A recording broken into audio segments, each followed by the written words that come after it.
Pastikan mulai saat ini Anda tidak akan komentar YouTube siapapun kecuali dengan komentar yang baik. Jangan jorok, jangan mencaci, jangan merendahkan orang lain. Jangan tuh hadis ini harus kita populerkan kembali. Biarpun sudah populer, sudah masyhur di kalangan umat manusia, tapi kurang merasakannya. Man kana yu'minu billahi wal yawmil akhir falyaqul khairan aw liyasmut. Kalau punya iman kepada Allah dan hari akhir, hendaknya dia bisa menjaga lisannya. Maka lisannya akan menjadi lisan yang tidak berucap kecuali kebaikan. Itu saja. Aw liyasmut ini karena diam ya diam. Artinya daripada ngomong nggak baik, lebih baik diam. Hari ini kita diuji dengan begitu gampangnya kita itu berkomentar. Tahu atau tidak tahu, baik atau tidak baik. Dan disebutkan bahwasanya yang namanya pena ya atau pencetan tombol handphone atau ketikan laptop, komputer atau goresan pena dari tangan yang digerakkan, maka itu sebenarnya ahadul lisanain. Lisan ada dua lisan yang berucap, lisan yang menulis. Karena lisan ini mengungkapkan apa yang ada di hati, sama tulisan yang digoreskan ini adalah juga mengungkapkan yang ada di hati. Maka kalau dianggap ngomong yang baik itu maksudnya bukan hanya sekedar dia berucap dengan lisannya, dia nulis apa sih? Dan selama ini, akhir-akhir ini kita diuji dengan begitu mudahnya. Kita berkomentar karena kita berurusan dengan yang namanya media sosial. Dalam bersosial, kita tentu ada orang mengajak bicara dengan kita dan kita menjawab. Namanya kita bersosial. Makhluk sosial, bersosial. Nah, kadang kita harus membaca sesuatu yang kita tidak senang. Sehingga dikuasai oleh amarah kita. Lalu kita berkomentar. Sementara komentar kita itu adalah salah misalnya. Karena berdasarkan sesuatu yang tidak jelas. Kita mendengar fitnah, langsung keburu marah. Sehingga kita temukan orang biasa, orang awam hari ini bisa berani mencaci dan mengolok, mengkritisi seorang alim. Dengan tidak beradab. Kenapa ini semua terjadi? Yaitu karena mereka ini sudah orang tidak terbiasa menjaga lisannya. Bahkan caci maki sudah biasa. Kita melihat orang caci maki. Apalagi ya komentar-komentar yang mencaci dan memaki di YouTube dan yang lainnya. Ini harus kita pahami bahwa kita nggak boleh masuk kepada rombongan orang-orang yang rendah itu. Karena ini akhlak mulia. Maka yang tidak berakhlak mulia semacam ini maka rendah akhlaknya. Pastikan yang kita ketik di handphone kita, komentar ataupun balasan atau komentar terhadap video atau komentar kepada apapun, hendaknya yakin bahwa itu pasti kebaikan. Harus sebuah kebaikan. Kalau ternyata bukan sebuah kebaikan, maka menunjukkan kalau kita tidak rindu kepada kebaikan atau tidak peduli dengan ketidakbaikan, maka orang yang seperti itu adalah memang orang yang keropos iman, kan begitu? Maka hubungannya dengan iman di sini. Ajib, urusan dengan tamu ada urusan dengan iman.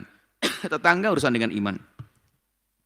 Karena orang beriman, itu seperti itu. Beriman akan adanya hari akhir. Mangkana yu'minu billahi. Beriman kepada Allah yang telah menurunkan Al-Quran, pedoman, wal yaumil akhir. Yang akan mewujudkan janji-janjinya, balasan kepada hambanya. Nanti di hari akhir, selagi orang beriman serius dengan hari akhir, maka dia akan mempersiapkan dalam hidupnya untuk hari akhir tersebut.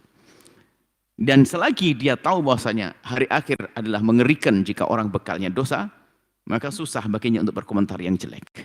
Sehingga di saat orang berkomentar yang jelek, lagi lupa dengan akhiratnya. Imannya yang keropos itu. Makanya man kana yu'minu billahi, barang siapa beriman kepada Allah dan hari akhir, maka dia selalu akan berkata yang baik, yang benar. Subhanallah. Ayo kita semua koreksi diri, nggak perlu kita ngoreksi orang lain. Apa yang selama ini kita lakukan di saat kita mengetik di handphone? Kita ikut grup apa misalnya? Atau kita mendengar video seseorang. Kalau video itu jelek itu cukup Anda tidak usah menontonnya. Nggak usah Anda sibuk untuk komentar dan seterusnya. Sebab komentar juga menimbulkan caci maki. Setiap orang ada pecintanya, kita merendahkan dia. Akhirnya kita menantang orang yang mencintainya untuk berantem, kan begitu? Sebab setiap orang ada pecintanya. Kita mencaci orang yang dicintai, maka yang mencintai juga akan marah. Mana kebaikan yang akan kita hadirkan di balik itu semuanya? Maka falyakul khairan. Jadi pastikan kita mengetik di handphone kita adalah kalimat yang baik. Yang kita ucapkan baik. Nah, kemudian ada baik, ada sesuatu itu tidak digolong sebagai sesuatu yang baik. Jadi kalam itu, omong itu adalah yang pasti baik. Ada yang pasti jelek. Ada yang lahu mubah, enggak banyak, enggak berarti, enggak dosa tapi juga enggak haram. Ya, kita ngomong cerita ngalor ngidul yang sifatnya enggak haram. Mungkin basa-basi deh dalam kita berurusan dengan itu sah-sah saja. Cuman namanya ngomong bisa saja basa-basi, mula-mula biasa saja, masuk haram enggak sadar nyakiti orang. Sehingga biarpun omongan jenis yang ketiga tetap kita harus waspada. Yang pertama jenis yang halal, amar ma'ruf nahi munkar, dzikir dan seterusnya itu pasti benar, boleh. Yang kedua haram, menggunjing orang, mencaci orang, merendahkan orang dan seterusnya. Atau ngomong jorok, ngomong kotor, enggak boleh. Ini adalah mubah. Mubah akan menjadi boleh misalnya untuk menghibur kawan daripada satu ada kumpul kok diem, enggak ada yang ngomong, masya Allah, enggak enak banget. Ya tanya gimana, lagi musim apa di rumah, masya Allah. Di kampungnya musim apa, musim jagung, musim padi, atau bagaimana? Ya, bertanyanya jangan yang menyakitkan. Orang tuanya kecil dibilang, kamu tinggi berapa? Ini iseng kurang ajar namanya. Orang kecil pendek, maaf misalnya. Tahu-taunya bertanya, kamu tinggi berapa? Ini kan ngecek. Nah, ini iseng kalimatnya mubah. Bertanya tinggi badan kan boleh-boleh saja. Tapi nyinggung perasaan orang jadi dosa kan gitu. Tapi kalau kita bertanya yang demikian mubah tapi itu nyenangkan orang jadi sunnah. Gimana kabar baik semuanya masya Allah. Daripada diem nggak ada omongan ya apa? Semuanya umi sehat, abah sehat, semuanya masya Allah, alhamdulillah ya. Semuanya ini ada hal-hal yang biasa saja, boleh-boleh saja. La yastaqimu imanu 'abdin hatta yastaqima qalbuhu ya. Orang itu enggak akan benar imannya kecuali hatinya itu benar. Wa la yastaqimu qalbuhu, dan akan benar hatinya hatta yastaqima lisanuhu, kecuali dia menjaga lisannya. Jadi hubungan lisan dengan hati itu sangat dekat dan erat sekali. Sebab ini penerjemah apa yang ada di dalam hati. Kalau orang ngomongnya kotor ya, apalagi ngomong kotor yang tidak direncanakan. Itu biasa memang berangkat dari kebiasaan ngomong kotor. Sebab ngomong baik bisa jadi bertentangan dengan di hatinya. Tapi kalau sudah ngomong kotor nggak sengaja ya sudah memang begitu biasa dia dengan kekotoran. Ini harus waspada, hati-hati. Pastikan mulai saat ini Anda tidak akan komentar YouTube siapapun kecuali dengan komentar yang baik. Jangan jorok, jangan mencaci, jangan merendahkan orang lain, jangan membuat permusuhan. Ini adalah urusan diam. Dan betul kita harus menjaga. Begitu mudahnya sekarang itu komentar-komentar.